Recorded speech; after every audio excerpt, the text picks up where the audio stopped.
আগন্তুক দিনত করণীয় কাম বহুত আছে। অসমক লৈ বহুতো জ্বলন্ত সমস্যা আছে। এই জ্বলন্ত সমস্যাখিনিক লৈ আমি আম আদমি পাৰ্টিৰ মজিয়াত নিশ্চিতভাৱে আমি যুঁজি যাম আৰু আগন্তুক দিনত ৰাইজক এটা বিকল্প ৰাজনীতি, যিটো উন্নয়নৰ ৰাজনীতি, যিটো দুৰ্নীতিৰ বিৰুদ্ধে মাত মাতা এটা ৰাজনীতি আমি অসমবাসী ৰাইজৰ ওচৰত লৈ যাবলৈ বিচাৰিছোঁ। আৰু তাৰ বাবে সংগঠনটো আমি মজবুতকৈ আগবঢ়াব পাৰোঁ, দিনে ৰাতি আমি কষ্ট কৰিম।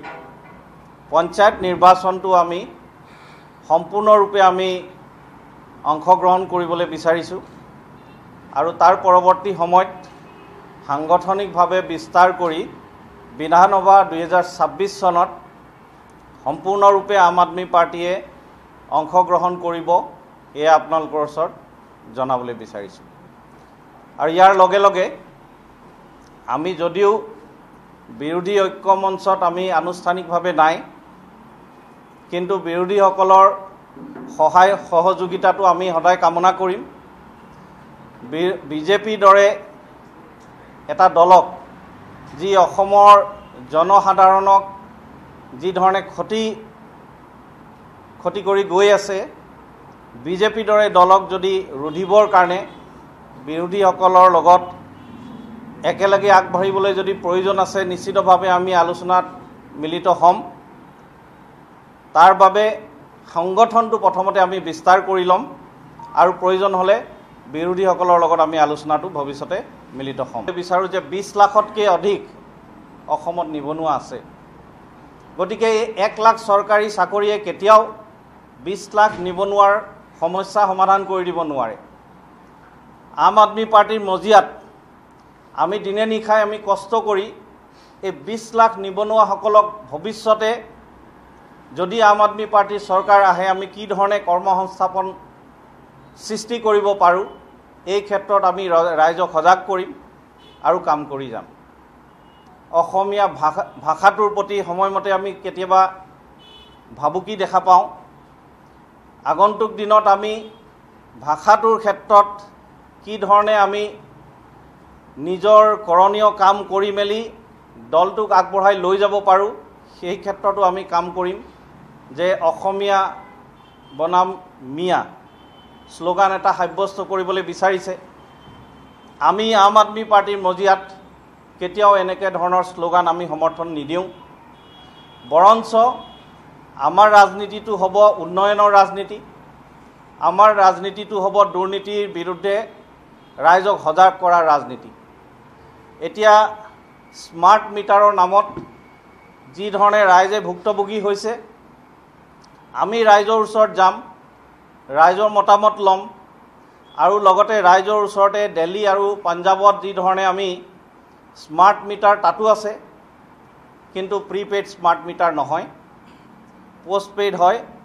আৰু তাৰ উপৰিও 200ৰ পৰা 300 ইউনিট বিজুলী প্ৰতিমাহে বিনামূলীয়াকৈ সেই দুখন চৰকাৰে ৰাইজক দি আছে। এনেধৰণৰ আঁচনি লৈ আমি অসমৰ ৰাইজৰ ওচৰতো যাম। আজি যি ধৰণে ৰাইজ ভুক্তভোগী হৈ আছে এই স্মাৰ্ট মিটাৰৰ কাৰণে, মই ভাবোঁ যে এই দিল্লী আৰু পাঞ্জাৱ চৰকাৰৰ যিটো স্মাৰ্ট মিটাৰ বা কাৰেণ্টৰ যিটো পলিচি, এই পলিচিৰ ক্ষেত্ৰত আমি ৰাইজক সজাগ কৰিম আৰু আগন্তুক দিনত আমি ৰাইজক সকাহ দিবলৈ এই ধৰণে আমি আগবাঢ়ি যাম বুলি আপোনালোকৰ ওচৰত কথাখিনি দাঙি ধৰিবলৈ বিচাৰিছোঁ। বিভিন্ন সময়ত অসমত জনগোষ্ঠীয় বহুত সময়ত সমস্যা দেখিবলৈ পোৱা যায়। এইসকল জনগোষ্ঠীয় লোকসকল বহুত সময়ত তেওঁলোকৰ নিজৰ কলা কৃষ্টি জীয়াই ৰখাৰ কাৰণে কেতিয়াবা আন্দোলন কৰিব লগা হয়, কেতিয়াবা তেওঁলোকে নিজৰ মাটি বচাই ৰাখিবৰ কাৰণে আন্দোলন কৰিব লগা হয়। এইসকল জনগোষ্ঠীয়ে কি ধৰণে আগন্তুক দিনত অসমত সুৰক্ষিত অনুভৱ কৰিব পাৰিব, এই ক্ষেত্ৰতো আমি নিশ্চিতভাৱে ৰাইজৰ কাৰণে, জনগোষ্ঠীয় লোকসকলৰ কাৰণে আমি কাম কৰি যাম। কৰ্মসংস্থাপনৰ ক্ষেত্ৰত থলুৱাসকলে কি ধৰণে কামত আৰক্ষণ পায়, তাৰ বাবেও আমি কাম কৰি যাম। আৰু যিমানটা অনুষ্ঠান প্ৰতিষ্ঠান হ'ব অসমত, যাতে কেৱল চৰকাৰী বুলি নহয় বেচৰকাৰী অনুষ্ঠানতো তেওঁলোকে কি ধৰণে আৰক্ষণ পাব পাৰে আমি এই ক্ষেত্ৰতো কাম কৰি যাম। চাহ শ্ৰমিকসকলৰ কথা যদি ক'বলৈ যাওঁ, আজি তেওঁলোকৰ মাটি পট্টা নাই।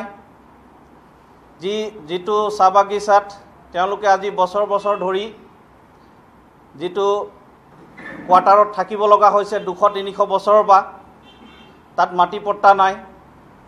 তেওঁলোকৰ ন্যূনতম মজুৰি 350 টকা দাবী কৰা স্বত্তেও আজি 5 বছৰ উকলি যোৱাৰ পিছতো সেইখিনি তেওঁলোকে পূৰণ কৰিব পৰা নাই। আমি এই ক্ষেত্ৰতো মাত মাতি যাম। 26ক লৈ আজিৰ দিনত আমাৰ কোনো পৰিকল্পনা নাই বিৰোধী ঐক্য মঞ্চক লৈ, কিন্তু আমি বৰ্তমান যেহেতু পঞ্চায়ত নিৰ্বাচন সমাগত, পঞ্চায়ত নিৰ্বাচনটো আমি নিজাববীয়াকৈ আমি খেলিম আৰু আমাৰ দলৰ সংগঠনৰ ভেটি মজবুত কৰিবলৈ আমি চেষ্টা কৰিম। আৰু তাৰ পিছত 2026ৰ নিৰ্বাচনৰ প্ৰাক মুহূৰ্তত যদি যে বিৰোধীসকল একতাৰ প্ৰয়োজন আছে বিজেপিক ৰোধ কৰাৰ উদ্দেশ্য লৈ, তেতিয়াহ'লে সেই সময়ত আমি নিশ্চিতভাৱে বিৰোধী দলসমূহৰ লগত আমি নিশ্চিতভাৱে কথা পাতিম আৰু যদি একতাৰ প্ৰয়োজন আছে নিশ্চিতভাৱে আমি একেলগে যুঁজিবলৈও চেষ্টা কৰিম।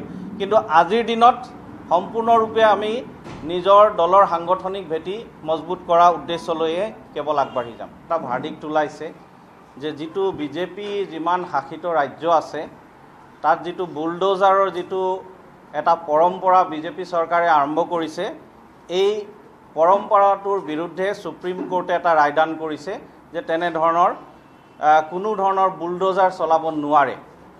তো অসমতো আমি দেখিবলৈ পাইছোঁ বিভিন্ন কাৰণ দেখুৱাই মেলি এই বুলডোজাৰৰ যিটো পৰম্পৰা সৃষ্টি কৰিছে এইটো অসমৰ কাৰণে খুবেই ভয়ানক বস্তু বুলি আমি ক'বলৈ বিচাৰিম। সোণাপুৰত কি উদ্দেশ্য লৈ কৰিছে এয়া আমাৰ ওচৰত স্পষ্ট নহয়।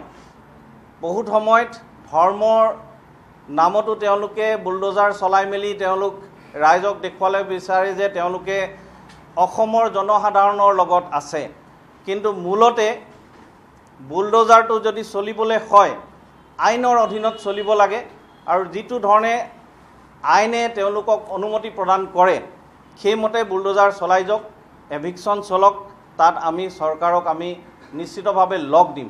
কিন্তু য'তে সন্দেহ প্ৰকাশ হৈ আছে যে কিবা ধৰ্মীয় উদ্দেশ্য লৈ কৰি আছে বা কোনো পুঁজিবাদী লোকসকলক মাটিখিনি হস্তান্তৰ কৰিবৰ কাৰণে উদ্দেশ্য লৈ কৰি আছে, আমি কিন্তু কোনোপধ্যে চৰকাৰক লগ দিবলৈ নোৱাৰোঁ।